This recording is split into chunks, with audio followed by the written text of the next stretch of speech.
بەڵێ هەر تایبەت بە بڕیارەکانی سەرۆکی حکوومەت کە وەکو باسمان کرد ئەمە گرنگێکی زۆری بۆ هاوڵاتیان هەبووە جوڵی زیاتری خسۆتە بازارەکانەوە و تەواوی چین و توێژەکانی گرتوتەوە بۆ یەکێک لە بڕیارەکان باز لەوە دەکات کە لێخۆشبوون لە تەواوی سزای دواکەوتنی کەڵەکەبووی سەر خاوەنکارە تایبەت بە بەشداری دەستەبەری کۆمەڵایەتی مەبەستمانە لەسەر ئەم خاڵەشیان گفتوگوی زیاتر بکەین بەڕێز کوێستان محەممەد وەزیری کار و کاروباری کۆمەڵایەتی لە سلێمانیەوە لەگەڵمان دەبێت بە سوپاسەوە خات و کوێستان ئەم کاتت باش سوپاس بۆی کە ئامادەی لەگەڵمان سەرەتا دەپرسم ئەم بڕیارەی سەرۆکی حکوومەت چ گرنگیەکی هەیە بۆ خاوەنکارەکان؟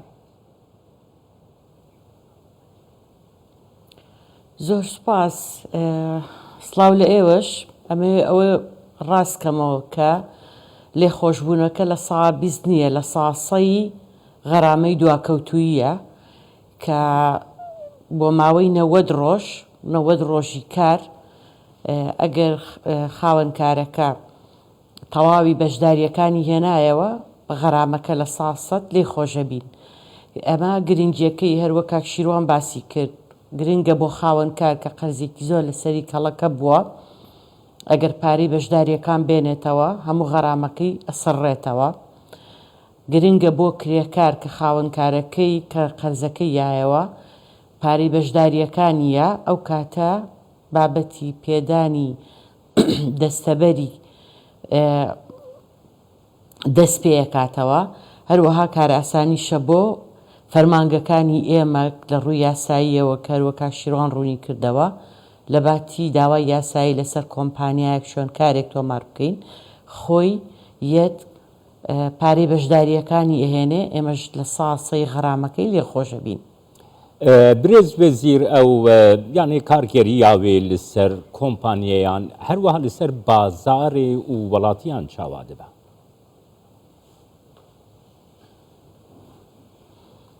بەڵێ خۆی بە پێی یاسایی خانەنشینی و دەستەبەری کۆمەڵایەتی ئەبێ هەموو شوێنکارێک کرێکارەکانی دەستەبەر بکات بۆ ئەوەی ئەو مافەی کە کرێکارێک لە کەرتی گشتی هەیەی و خانەنشینە بێت بە هەمان شێوە کرێکارێک لە کەرتی تایبەت دوای ئەوەی کە ساڵانی خزمەت و تەمەنی تەواوە بێ بە پێی یاساکە خانەنشینە بێت کە ئەمە ئەوەسێتە سەر ئەوەی خاوەنکارەکەی دەستەبەری بۆ بات کە بێ لە 12 موچەکەی با بە بەڕێوەبەرایەتیەکانی ئێمە خۆشی لە 5 موچەکەی با.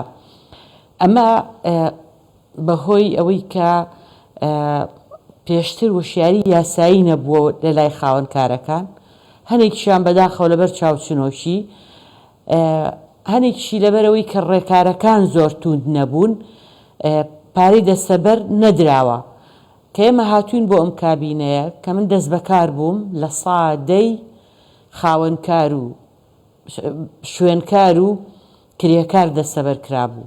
ئێمە ئێستا نزیک بانکرۆتەوە لە 160 شوێنکار و کرێکارەکانمان دەستەبەر کردو. ئەمە دەستکەوتێکی زۆر گرنگە کەواکە ئەوانی کە لە کەرتی تایبەت ئیشەکەن دەستەبەر بکرێن و خانەنشین ببن دوجار. بۆیە ئەمە ئەم لێخۆشبوونی غەرامەیە واکە ئەو خاوەنکارانەی کە قەرزێکی زۆریان لەسەر کەڵەکە بووە بێن بەشداریەکانیان بن بۆ ئەوەی لە پارەی غەرامەی دواکەوتوویەکە لیان خۆش ببین کە لە هەنێک لە شوێنکارەکان پارەی غەرامەی دواکەوتووی زۆر زیاترە لە پارەی بەشداریەکان. ئەمە خزمەتە بە خاوەنکار، خزمەتە بە کرێکار، خزمەتە بە فەرمانبەرەکانی ئێمەش.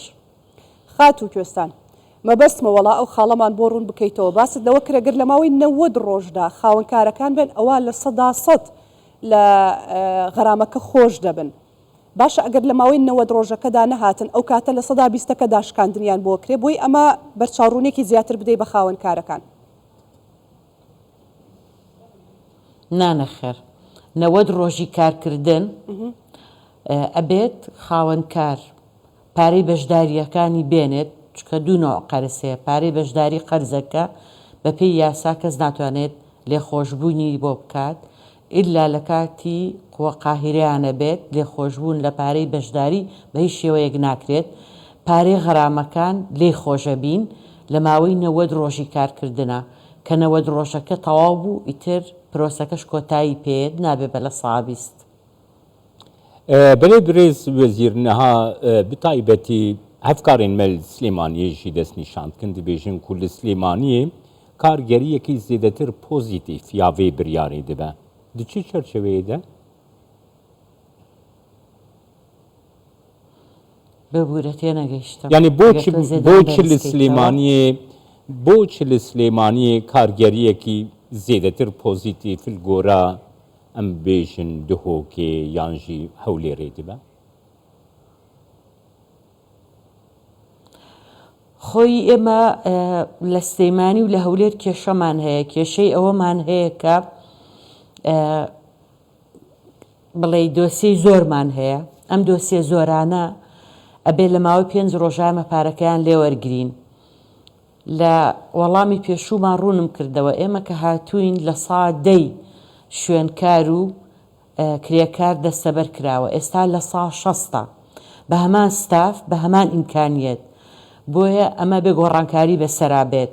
لە سلێمانی 22,000 دۆسیە چالاکە، 26,000 دۆسیەمان هەیە بەڵام 22,000 چالاکەواتە ماڵنانە پارە هێنێ ئەبێ لە ماوەی 5 ڕۆژا لێ وەربگرین. ئەمە بڵێ ئەمەلیەتێکی قورسە کە تۆ لە ماوەیەکی کەمە بتوانی پارە لە 22,000 کۆمپانیا وەرگری شوێنکار وەرگری لە کاتێکە کۆمپانیای وامان هەیە 2,000 کرێکاری هەیە.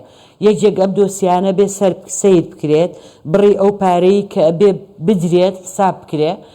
بۆیە ئەمە کێشەیەکی گەورەیە لە سلێمانی و لە هەولێر کە دایمە قەڵەباڕغیەکەیە ناتوانین پارەکە وەرگرین و ئەمە ئەبێتە هۆکاری ئەوەی کە خاوەنکارەکان بڵێ قەرزار بن و غەرامە بچێتە سەر قەرزەکەیان لە کاتێکە ئەوە خەتاکە هی ئەو نییە، هینی پرۆسەکەی لە لای ئێمە کە ناتوانین پارەکەی لێ وەربگرین. بۆ ئەم مەبەستە ئێمە راپۆرتێکمان ئاراستەی ئەنجومەنی وەزیران کردووە، چ دیوان چ سکرتاریەت، بۆ ئەوەی کە ئالێتێکی تازە دەستنیشان بکەین چۆن بتوانین ئەم خاوەنکارانە لە سلێمانی لە هەولێر لە دهۆک مانگانە لە کاتی خۆیان پارەکەیان لێ وەربگرین بۆی نەچێتە غەرامەوە بۆ مانگی داهاتوو. بە ئومێدین کە لایندەیەکی نزیکە راپۆرتەکەمان ببێت بە خاڵێک لە کارنامەی کۆبوونەوەی ئەنجومەنی وەزیران و راپۆرتەکەمان پەسەند بکرێت بۆ ئەوەی کە بتوانین داهاتی سندوق زیاد بکەین، کرێکاری زیاتر دەستەبەر بکەین و هاوکار بین بۆ خاوەنکارەکان کە تووشی غەرامە نەبن و تووشی قەرزاری نەبن بەهۆی ئەوەی کە ناتوانین پارەکانیان لێ وەربگرین. کوێستان خان، باست لەوە کرد کە هیوادارم بتوانن کرێکاری دیکە زیاتر دەستەبەر بکەن.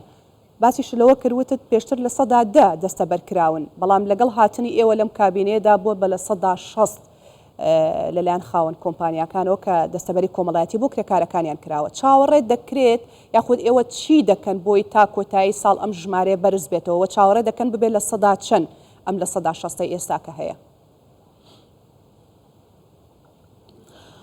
بەڵێ ئێمە بە بەردەوامی لیژنەمان هەیە، لیژنەکانمان سەردانی شوێنکارەکانەکەن و هەروەها ڕێنماییەکمان دەرکردووە کە هەموو وەزارەتەکان پابەندەکە بەوەی هەر شوێنکارێک مۆڵەت دەربێنێ یا مۆڵەت تازە بکاتەوە ئەبێت پاکتاوی دەستەبەری کۆمەڵایەتی بێنێ، ژین مۆڵەتەکەی بۆ تازە ناکرێتەوە. بۆ نمونە کە وەزارەتی پەروەردە باشترین وەزارەتە بۆ جێبەجێکردنی ئەم ڕێنماییە، هەموو پەیمانگە ئەهلیەکانی خوێندنگە ئەهلیەکانی باخچە ئەهلیەکانی پابند کردووە بەوەی کە ساڵانە بچن پاکتاوی دەستەبەری کۆمەڵایەتی بێنن بۆ ئەوەی مۆڵەتەکانیان بۆ تازە بکەنەوە. ئەم ڕێکارانەی ئێمە گرتومانەتە بەر بۆتە هۆکاری ئەوەی کە شوێنکاری زیاتر کرێکاری زیاتر دەستەبەر بکەین و پابندبوونی سەرجەم وەزارەتەکان بەم ڕێنماییەوە واکات کە کرێکارێک نەمێنێ لە هەرێمی کوردستان دەستەبەر نەکرێت جگە لەو کرێکارانەی کە خاوەنکاریان نییە، وەکو کرێکاری بیناسازی کە ئەوەشمان لە پرۆژە یاسای خانەنشینی و دەستەبەری کۆمەڵایەتیە چارەسەر کردهبوو، بەڵام بەداخەوە بەهۆی هەڵوەشانەوەی پەرلەمانەوە نەمانتوانی یاساکە پەسەند بکەین ئەو کاتە هەموو ئەو خاوەنکارانش کە ئەو کرێکارانش کە خاوەنکاریان نییە دەستەبەرەی گرتنەوە. بەێ سپاس بۆ وان ڕۆنیکردنێن باش درێز کوێستا محەممەد وەزیراکار و کاروبارێن جیواکی سلێمانیێل گەلمەوە زۆر سپاس.